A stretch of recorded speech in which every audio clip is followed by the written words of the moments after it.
প্রায় 30টি আয়াতের মতো আয়াত দিয়ে আল্লাহ দোয়া শিক্ষা দিয়ে দিলেন। একবার জোরে বলা যাবে কি মারহাবা। বাবা মার জন্য কেমনে দোয়া করতে হবে তাও শিখিয়ে দিলেন।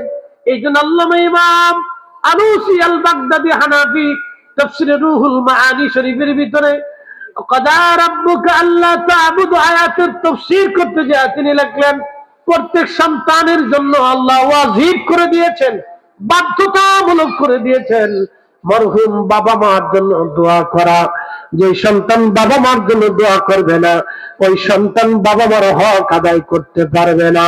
যে সন্তান বাবা মার জন্য দোয়া করবে, ওই সন্তান বাবা মার হক আদায় করবে। এই জন্য বাড়ি বাড়ি, ঘরে ঘরে, এলাকায় এলাকায় নামাজের পরে পরে দোয়াতে মাহফিলে যেখানে সে খুশি সুযোগ পাবেন সেখানেই বাবা মার জন্য দোয়া করা জরুরি। কথা বলেন ঠিক কিনা? বাড়িতে তালবে আলমদেরকে ডেকে নিয়ে কোরআন শরীফ খতম দিয়ে দোয়া করা, তালবে আলমদেরকে বাড়ি ডেকে নিয়ে কোরআন শরীফ খতম দিয়ে দোয়া করা, এলাকার আইম্মা ইকরাম নিয়ে, উলামা ইকরাম নিয়ে, এলাকার মুরব্বীদেরকে নিয়ে ঘরের ভিতরে নিয়ে মিলাদ শরীফ পড়ায় দোয়া করান। দোয়া করেন, দোয়া করেন, জিকির মাহফিল দিয়ে দোয়া করান, মাহফিল দিয়ে দোয়া করান, মসজিদে নামাজের পরে দোয়া করান, দোয়া করেন। নিজে উপস্থিত হয়ে বাবা মার কবরের পাশে দাঁড়ায়া দাঁড়ায়া জিয়ারত করে দোয়া করান। প্রত্যেকদিন সম্ভব না হলে অন্তত জুমার একদিন জুমার নামাজ পড়ে বাবা মার কবরের পাশে চলে যান, বাবা মার কবরের পাশে দাঁড়ায় ফাতিহা পড়ে দোয়া করে দেন। মাসে চলে যান, যদি তাও সুযোগ না হয় কোন হেফজখানায় তালবে ইলম বাচ্চাদেরকে বলে দেন, ওদেরকে কিছু খাবার দাবার দিয়ে বাবা মার জন্য কোরআন খতম দেওয়াইয়া বাবা মার জন্য দোয়া করান, দোয়া করান, দোয়া করান। বাবা মার হক আদায় হবে, দোয়া না করলে হক আদায় হবে না। আপনি বুজুর্গ যত হানো ছাতা আল্লাহ কিচ্ছু আসে যায় না। যদি কিয়ামতের ময়দানে সন্তানকে বাবা মার খেদমত গুজারি সন্তান হিসেবে আল্লাহ না লেখে কাবার গিলাপ দিয়ে কবরে দিলেও বেহেশত হবে না, বলে দিয়ে গেলাম। আবার বলতেছি, যদি আল্লাহ কিয়ামতের ময়দানে সন্তানকে বাবা মার খেদমত গুজারি সন্তান হিসেবে না লেখে কাবার গিলাপ দিয়েও যদি কবরে আপনাকে পাঠানো হয় তো বেহেশত হবে না, যতক্ষণ সময় পর্যন্ত বাবা মা হক না মিটাবে, মাফ না করবে। মনে রেখে আমলে কাজে পরিণত করেন। আল্লাহ তৌফিক দিক, সকলে বলে না আমিন। খেয়াল রেখে আমলে কাজে পরিণত করবেন, নতুবা মহা সর্বনাশ এসে যাবে। এই জন্য অধিক পরিমাণে দোয়া করবেন। নামাজের পরে সম্ভব হলেই হাত তোলে রব্বির হামহুমা কামা রব্বায়ানি সগীরা। যদি সম্ভব হয় তো বাবা মার কবরের পাশে চলে যান, যায় দাঁড়ান, ওইখানে দাঁড়াইয়া দোয়া করেন। গুরুস্থানে চলে যান, বাঁশবাগানের নিচে চলে যান, জুমার দিনে চলে যান, নাহলে প্রত্যেকদিন সকালে যান না রাত্রে যান। যদি টানা পড়েন তাহলে দুনিয়ার যেখানেই থাকেন সেখান থেকে রব্বির হামহুমা কামা রব্বায়ানি সগীরা। বাইহাকি শরীফের ভিতরে হাদিস এসেছে, প্রিয় নবী সাহাবী বলেন, ইয়া রাসূলুল্লাহ, আমরা তো আব্বা আম্মার খেদমত আদায় করতে পারি নাই, প্রিয় নবী তাহলে কি আমাদের উপায় কি হবে? নবী বললেন, রুখসত আছে, সুযোগ আছে, আল্লাহ সুযোগ রেখে দিয়েছে।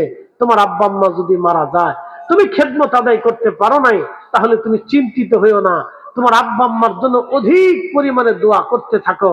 যদি দোয়া করো, দোয়া করতে থাকো, দোয়া চালাইতে থাকো, দোয়ার হক আদায় করতে থাকো, তার জন্য সদকা দিতে থাকো, দান করতে থাকো, তার জন্য নেকি পাঠাইতে থাকো, তাহলে আল্লাহ দয়া পরবশ হয়ে খুশি হয়ে তোমার আব্বা আম্মার জন্য তোমাকে পিতা মাতার বাধ্য খেদমত গুজারি সন্তান হিসেবে কিয়ামতের ময়দানে আল্লাহ লিখে দেবে।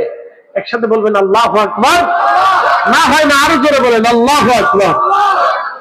ভুল মানুষের জীবনে হয়, হয়ে গেছে, ধরেন আব্বা আম্মার খেদমত করতে পারেন নাই, হয়ে গেছে, বাবা মা কবরে চলে গেছে, এখন তার উপায় নেই, তো কি করবেন? আল্লাহ নবী রাস্তা দেখাই দিয়েছেন, বেশি বেশি করে দোয়া করো। আল্লাহ নিজে কোরআনে শিক্ষা দিলেন, দোয়া করো, দোয়া করো, দোয়া করো। এই জন্য দোয়ার মজলিসে বসবেন। যে মজলিসে দোয়া হয় না এখানে বসে লাভ নাই। কি কথা কর না কেন? ঠিক আছে নি? যে মজলিসে দোয়া হবে সেখানে বৈশা লাভ আছে, যে মজলিসে দোয়া নাই সেখানে বৈশা লাভ নাই। এই জন্য যে মজলিসে দোয়া হবে সেখানে বসবেন, দোয়া করবেন, বেশি বেশি করে দোয়া করবেন। দোয়ার উপরে অনেক বড় দামি একটা ইবাদত। আপনারা বলবেন হুজুর এটা কি ফরজ নাকি? অনেকে বলবে এটা তো ফরজ না। বাইরে কিছু কিছু বিষয় আছে ফরজ না কিন্তু গুরুত্ব বহন করে অনেক। যেমন আপনাদেরকে বুঝাই, আপনারা পেশাব করার পরে ঢিলা কুলুপ করেন কিনা? আস্তে কর না, জোরে বলে, ঢিলা কুলুপ করেন? আচ্ছা, ঢিলা কুলুপ করা কি ফরজ নাকি? ঢিলা কুলুপ করা তো সুন্নত, ঠিক আছে না? সুন্নতে মুআক্কাদাই ধরেন, ঢিলা কুলুপ করা সুন্নতে মুআক্কাদাই ধরেন, এটা ওয়াজিবের কাছাকাছি ধরেন, এটা তো ফরজ না। কিন্তু ঢিলা কুলুপ যদি না করেন তো নামাজ হবে নাকি? কথা কর না কেন? নামাজ হবে নি? ওযু হবে নি? কারণ আপনার শরীর না পাক। এই জন্য ঢিলা কুলুপ যদিও সুন্নত কিন্তু এটা গুরুত্ব বহন করে অনেক। মাহে রমজানে ইফতার করান আপনারা, ইফতার করানো কি ফরজ নাকি? ফরজ না। আপনি করলেও করতে পারেন, না করলেও করতে পারেন, কিন্তু যদি ইফতার করান কিছু না, এক পেয়ালা পানি দিয়েও যদি আপনার ভাইকে আপনি ইফতার করান, তাহলে তার রোজা হোক বা না হোক, আপনার রোজা হোক বা না হোক, আপনার আমল নামায় একটা কবুল রোজার নেকি লিখে দেওয়া হবে। মানে ইফতার করানো ফরজ না কিন্তু গুরুত্ব বহন করে অনেক। দোয়া করা ফরজ না ভাই, কিন্তু দোয়া করেন যখন হাত বাড়ান তখন সারেন্ডার করেন কিন্তু আল্লাহর কাছে, বিনয়ে বিনয়ে মাথা নিচু করে কান্নাকাটি করেন আল্লাহর কাছে। এটা আল্লাহর কাছে খুব ভালো লাগে, খুব ভালো লাগে। বুঝতে পারছেন? ওই ফতোয়া দিবি একা একা দোয়া করে কে? একা একা দোয়া করলে বেদাত হয় না? জমাতের সাথে দোয়া করলে বেদাত হবে কে? কি কথা কন না কেন? একা দোয়া করলে বেদাত হয় না, জমাতে দোয়া করলে বেদাত হবে কে? এই উসুল তোমাকে কে দিয়েছে ধর্মে? কে এই উসুল দিয়েছে? নবী নিজে বলেছেন জমাতের সাথে দোয়া করলে। আল্লামা ইমাম নুরউদ্দিন হাইসেমি মাজমুজ জাবায়েদের ভিতরে বিশুদ্ধ সনদে হাদিস লিখছেন, মুসলমানরা জমাতের সাথে যখন দোয়া করে, একজনে দোয়া করে বাকিরা আমিন আমিন বলে, তখন রবের কাছে লজ্জা করে যে আমার এতগুলি বান্দা আমার কাছে হাত বাড়াইছে, আমি কেমনে না দিয়ে ফেরত দিয়ে দেই। তখন আল্লাহর কাছে লজ্জা করিয়া আল্লাহ বান্দার দোয়াকে কবুল করে নেয়। এই জন্য একা দোয়া করার চাইতে জমাতে দোয়া করা ভালো, একা জিকির করার চাইতে জমাতে জিকির করা ভালো, একা নামাজ পড়ার চাইতে জমাতে নামাজ পড়া ভালো। এই জন্য মুসলমানের জমাতবদ্ধ কাজ আল্লাহর কাছে পছন্দ, জমাত ছাড়া কাজ আল্লাহর কাছে অপছন্দ। মুসলমানের জমাতবদ্ধ কাজ আল্লাহর কাছে বেশি পছন্দ হয়। এই জন্য জমাতের সাথে যেটা দোয়া হয় এই দোয়া কবুলিয়তের যোগ্যতা রাখে। বলবেন না মারহাবা? যেটা কবুল হয় সেটা মানিছি আমরা বেদাত, যেটা কবুল হয় সেটা হয়ে গেছে এখন বেদাত। তো সবার কাছে না। আল্লাহ আমাদেরকে এই ইবাদত করার তৌফিক নসিব করুক, সকলে বলে না আমিন। হয় না? আরেকটু জোরে বলে না আমিন। একটু মহব্বতে আল্লাহুম্মা সাল্লি আলা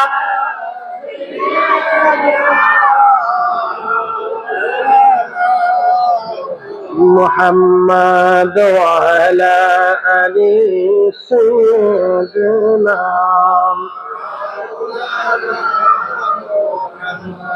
তুমি আল্লাহর প্যারা হাবিব, তোমার তুলনা নাই কেউ আর, তোমার মতো আকাশ ভ্রমণ করেনি কোন পয়গম্বর। আল্লাহুম্মা সাইয়্যিদিনা মাওলানা মুহাম্মাদ ওয়া আলা আলি সাইয়্যিদিনা।